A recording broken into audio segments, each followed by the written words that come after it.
Bonjour à tous, soyez les bienvenus pour suivre avec nous cette nouvelle édition dont voici les titres.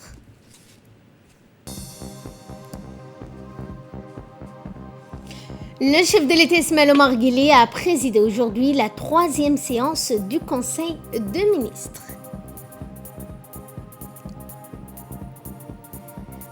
Dans l'actualité internationale, et ce partenariat renouvelé malgré les divergences concernant le sommet UE-UA. Bonjour et merci de nous accueillir chez vous. Je vous l'annonçais dans les titres, le Conseil des ministres que vous aurez notamment dans notre édition de ce soir. Et nous allons à Arta, dernière étape de la tournée de proximité du Premier ministre Abdelkader Kamil Mohamed. En effet, après Dikil, Lissabi et Obok Tadjoura, c'est au tour d'Arta d'accueillir le Premier ministre qui était à la tête d'une importante délégation composée entre autres du ministre délégué chargé de la décentralisation, du ministre de l'énergie, du ministre du budget, celui de l'intérieur. Ce déplacement intervient dans le cadre d'une tournée qu'il effectue dans les régions de l'intérieur du pays. Une visite de proximité qui s'inscrit dans le cadre de l'action gouvernementale. À son arrivée, le Premier ministre, accueilli par le préfet d'Arta, Mohamed Cheikhou Hassan, le président du conseil régional, El Mebouh, des parlementaires, une fois arrivé au lycée hôtelier d'Arta, où une aide d'honneur a été formée. Le Premier ministre Abdelkader Kamil Mohamed était accompagné des membres du gouvernement qui ont rencontré les hauts cadres des services déconcentrés de l'État dans cette région. Cela a été également l'occasion de faire le point sur l'état d'avancement du processus de décentralisation, de s'enquérir en même temps de la situation de nos compatriotes vivant dans les régions de l'intérieur du pays.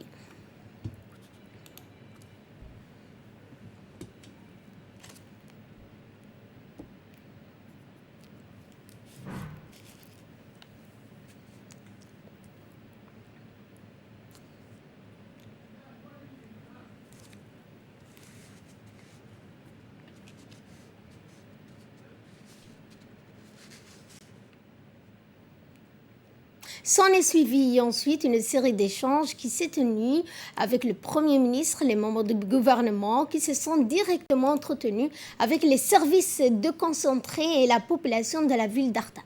Ces discussions de concertation dont les membres du gouvernement ont suivi avec intention s'inscrivent dans une perspective de renforcement du développement des régions de l'intérieur, de renforcement également de la déconcentration des services de l'État, de l'amélioration des niveaux de vie de ces populations respectives.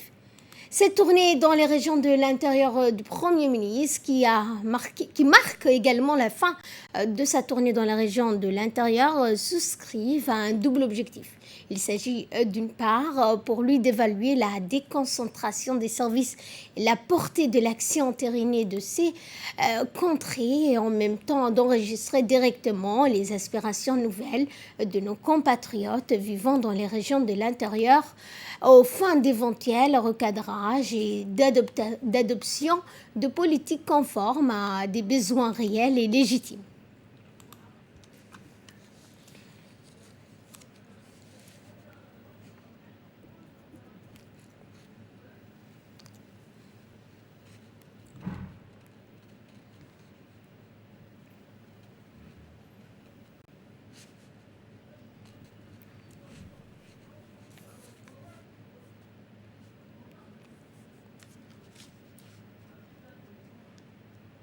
Terrain de football mini sport pour les jeunes. Et le deuxième projet, c'était la réhabilitation totale de siège de la décentralisation du conseil régional, car depuis sa construction, rien n'a été fait, les structures ont été bâties, justice, et tout a été remis en état. En ce qui concerne en 2021, trois projets ont été retenus. La construction d'une gare routière à Arsa, et dont la bosse de dire, si vous avez le temps, vous allez bosser maintenant, puisque l'argent est pris par le don de l'Union européenne. Et prenant la parole à cette occasion, le Premier ministre Abdelkader Kamel Mohamed n'a pas manqué de rappeler l'importance que revêtent ces dernières étapes dans les régions de l'intérieur du pays pour constater de visu les conditions de vie de ces populations. Je vous remercie, c'est notre dernière étape que nous avons effectuée dans les 5 régions.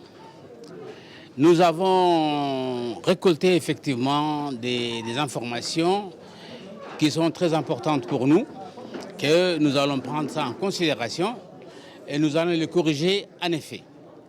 Premièrement, ce n'est pas encore au niveau de la décentralisation, nous sommes au niveau de la déconcentration des services. Cette déconcentration des services n'est pas effective encore dans les 5 régions. Les mêmes doléances, les mêmes problèmes se sont posés à Arta, comme à Obok, comme à Dikil, comme à Tadjoura, comme à Alissabié. Donc c'est les mêmes choses. Et nous allons y remédier très rapidement et nous allons revenir. Pourquoi à chaque fois j'ai demandé quelle est la réaction de la population? Parce que les services déconcentrés, ils disent oui, nous avons tout. Mais la population a dit la vérité. Le véritable challenge pour nous, c'est d'y remédier à toutes les questions qui ont été posées. Non, c'est un processus qui va se faire petit à petit, étape par étape. Et nous allons y arriver. C'est la feuille de route du gouvernement. On reste toujours à Arta où s'en est suivi une série de plantations d'arbres où les officiels ont planté chacun un arbre.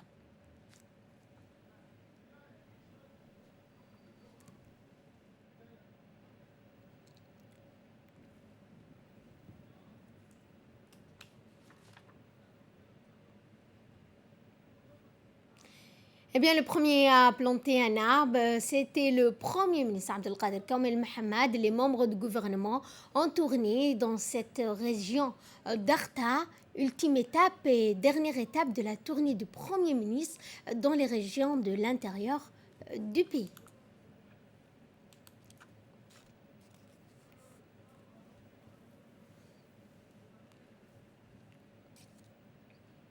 Dans le reste de l'actualité, dans le cadre de la politique de décentralisation, une délégation conduite par le ministre de la Justice et des Affaires pénitentiaires chargé des droits de l'homme, Ali Hassan Badon, s'est rendue dans la journée d'hier, 21 février, dans la région de Dikil pour lancer le processus de déconcentration des services de la justice dans les régions sud du pays.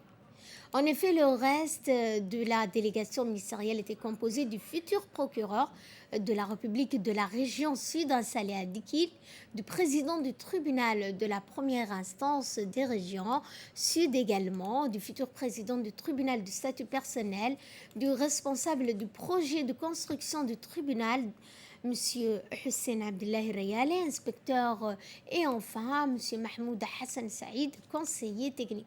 Objectif recherché de cette mission est d'introduire tout d'abord les nouveaux magistrats des régions, identifier ensuite les sites qui peuvent accueillir provisoirement le tribunal régional qui couvre également les régions d'Ali Sabié et Dikil, inspecter l'état de la prison de Dikil, le terrain alloué au ministère pour le futur tribunal régional par la préfecture de cette région.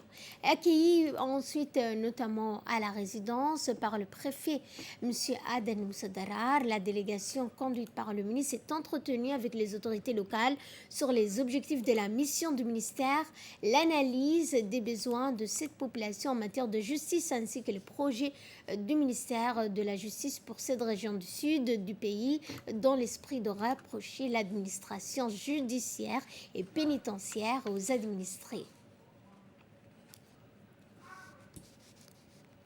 Toujours à Dikil, notamment le ministre de la Justice a expliqué à toutes, notamment à l'instance, il a indiqué, je le cite, les affaires judiciaires concernant la région d'Ali Sabié et de Dikil sont désormais du ressort du tribunal de Dikil, en expliquant qu'il faut avoir confiance en la justice, s'abstenir des interférences. Il a ensuite terminé son allocution par l'introduction de 3 magistrats qui seront bientôt en place à Dikil, une fois les locaux du tribunal meublés, équipés des matériels nécessaires de travail.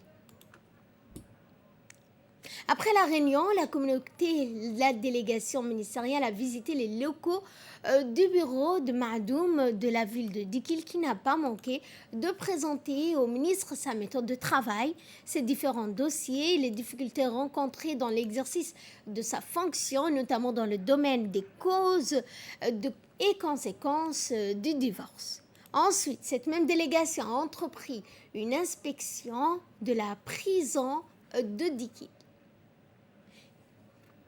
Un édifice en très bon état, d'une capacité de 80 détenus, mais qui a juste besoin d'un certain aménagement pour être opérationnel. Dans la foulée, ce sont les locaux proposés par le préfet pour accueillir provisoirement le tribunal qui ont fait l'objet d'une visite d'évaluation par la délégation qui a affiché son entière satisfaction. En effet, le préfet a choisi pour installer provisoirement le tribunal sud un site unique et authentique en son genre qui est une première en République de Djibouti. Il s'agit d'un bâtiment financé personnellement par le chef de l'État Ismaël Omar Guelleh et destiné à accueillir les Uqal pour tenir les séances ou les audiences de la justice pastorale, pour ne pas dire coutumière. Et enfin, cette tournée ministérielle s'est terminée par notamment l'inspection du terrain alloué au ministère et destiné à la construction du futur palais de justice régional de Dikil. Ainsi, un terrain de 3500 mètres carrés situé à l'entrée de la ville a été alloué au ministère de la Justice et des Affaires pénitentiaires chargé des droits de l'homme. Dans le reste de l'actualité, sous le haut patronage du ministère de la Jeunesse et de la Culture, le Palais du Peuple a abrité le lancement du Forum national de la culture. Cet événement marque ainsi le point d'orgue d'une synergie participative durant toute la semaine.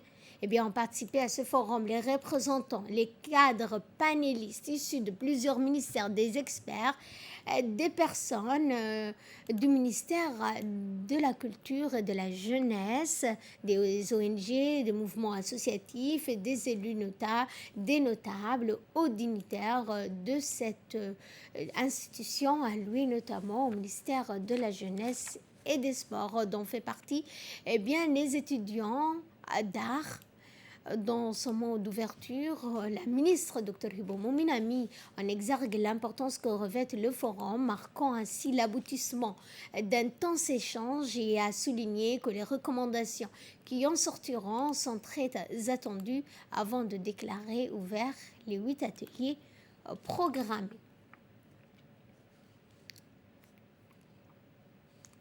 Et justement, prenons la parole à cette occasion, la ministre de la Jeunesse et de la Culture, Dr Hibo Moumine Assowe, a félicité l'ensemble des participants du forum dans le cadre, a-t-elle dit, du développement culturel du pays.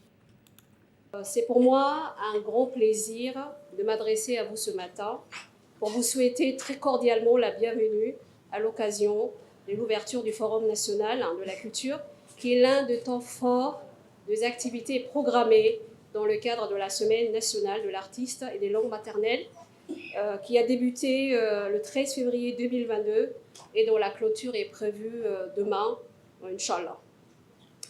À cet effet, je voudrais réitérer et adresser à tous les participants ici présents qui vont nous rejoindre donc du présent forum, venus de partout, la cordiale bienvenue à Djibouti et ici surtout au Palais du Peuple. Je saisis cette occasion pour renouveler mes remerciements à mes collègues du gouvernement dont la franche collaboration a permis de désigner de représentants ministériels à ces forums.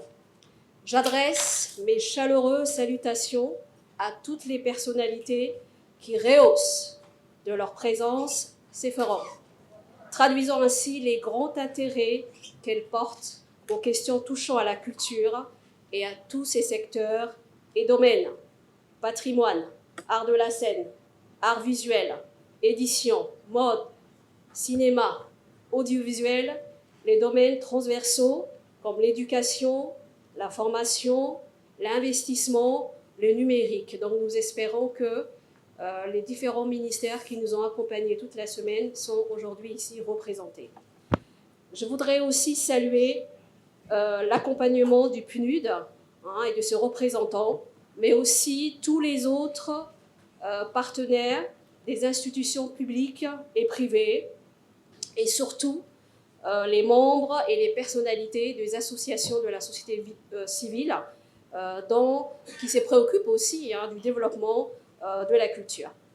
Je salue en particulier l'ensemble du personnel du ministère de la Jeunesse et de la Culture qui ont travaillé ou qui travaillent et qui continuent à travailler sur ces forums d'actualisation et de contextualisation de la politique culturelle nationale qui arrive à point nommé. Et dans le reste de l'actualité, nous allons au Maroc où notre ambassadeur, Mohamed Dour Hersi, a remis hier, 21 février, ses lettres de créance en sa qualité d'ambassadeur extraordinaire et plénipotentiaire de la République de Djibouti auprès du Royaume du Maroc. Monsieur Nasser Bourita, ministre des Affaires étrangères, de la coopération africaine et des Marocains résidant à l'étranger. Et bien, lors de cette rencontre, le ministre Nasser Bourita et l'ambassadeur Mohamed Dour ont discuté des relations étroites, fraternelles unissant nos deux pays.